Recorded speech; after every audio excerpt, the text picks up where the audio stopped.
प्रिय छात्र छात्राओं, मैं डॉक्टर प्रदीप कुमार गौतम आप सभी के मध्य में आज हिंदी का प्रथम कवि कौन है इस बिंदु को लेकर प्रस्तुत हुआ हूं, और जिसमें हम लोग जानेंगे कि अलग अलग जो इतिहासकार हैं हमारे साहित्य के, उन्होंने अपने कौन कौन से विचार प्रस्तुत किए हैं और उन्होंने प्रथम कवि किसको माना है। तो चलिए हम लोग देखते हैं। यदि हम लोग देखें तो जो आपके डॉक्टर शिव सिंह सेंगर जी हैं, उन्होंने 7वीं शताब्दी में उत्पन्न पुंड नामक के कवि को हिंदी का प्रथम कवि माना है। लेकिन अगर हम लोग देखें तो इनका नामोल्लेख ही मिलता है, इनकी कोई रचना अभी तक नहीं प्राप्त हुई है। इसलिए जो है इनके प्रथम कवि होने के बारे में जो है विवादास्पद स्थिति है। अगर हम दूसरे बिंदु पर जाएं तो पंडित राहुल सांकृत्यायन ने 7वीं शताब्दी के सरयपाद को हिंदी का प्रथम कवि माना है। अगर हम लोग देखें किसको, जो हिंदी के सरयपाद, जिनका अगर हम लोग नाम देखें तो कई जगह पर सरहपा जो है हमें मिलता है। अगर हम लोग देखें तो डॉक्टर गणपत चंद्र गुप्त ने हिंदी साहित्य के वैज्ञानिक इतिहास में भारतीय स्वर बाहुबली रास के रचयिता जो शालिभद्र सूर्य जी हैं, कौन? शालिभद्र सूर्य जी, इनको जो है हिंदी का प्रथम कवि माना है। हिंदी की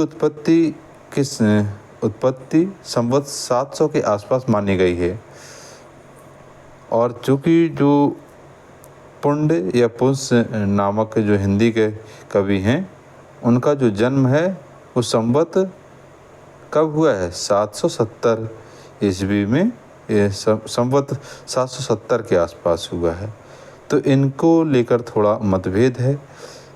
डॉक्टर विवेक शंकर जो है एक जो बड़े इतिहास लेखक हैं और जिनकी जो है अनेकों कृतियाँ साहित्य जगत में बहुत प्रसिद्ध हैं, वो लिखते हैं कि मिश्र बंधु सभी मतों पर दृष्टिपात करने पर सरयपाद को ही हिंदी का प्रथम कवि माना जाना चाहिए।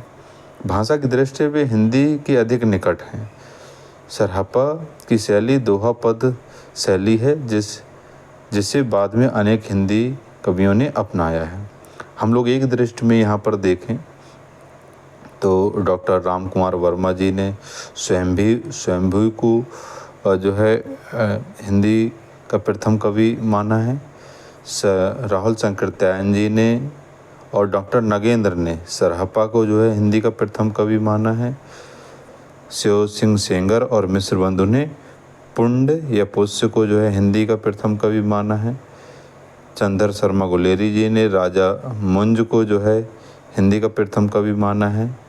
हजारी प्रसाद द्विवेदी जी ने अब्दुल रहमान जो 11वीं शताब्दी के लेखक थे, कवि थे, उनको जो है हिंदी का प्रथम कवि माना है। गणपत चंद्र गुप्त जी ने शालिभद्र सूर्य को जो है हिंदी का प्रथम कवि माना है। बच्चन सिंह ने विद्यापति को हिंदी का प्रथम कवि माना है। सर्वसम्मत से यदि हम देखें तो जो सरहपा हैं, कौन? सरहपा को ही हिंदी का प्रथम कवि माना जाता है। सर्वसम्मत से अधिकतर साहित्यकार जो रचनाकार हैं इनसे सहमत होते हैं। लेकिन हमें यहाँ ध्यान देने वाली बात क्या है?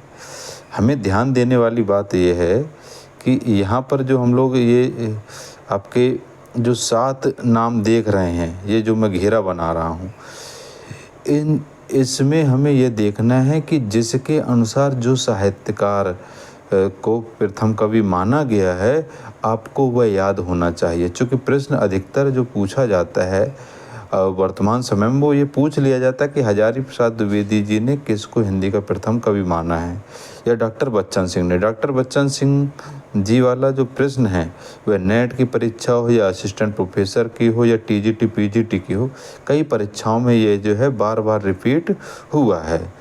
हमें ये ध्यान रखना होगा कि डॉक्टर राम कुमार वर्मा जी ने किसे हिंदी का प्रथम कवि माना है।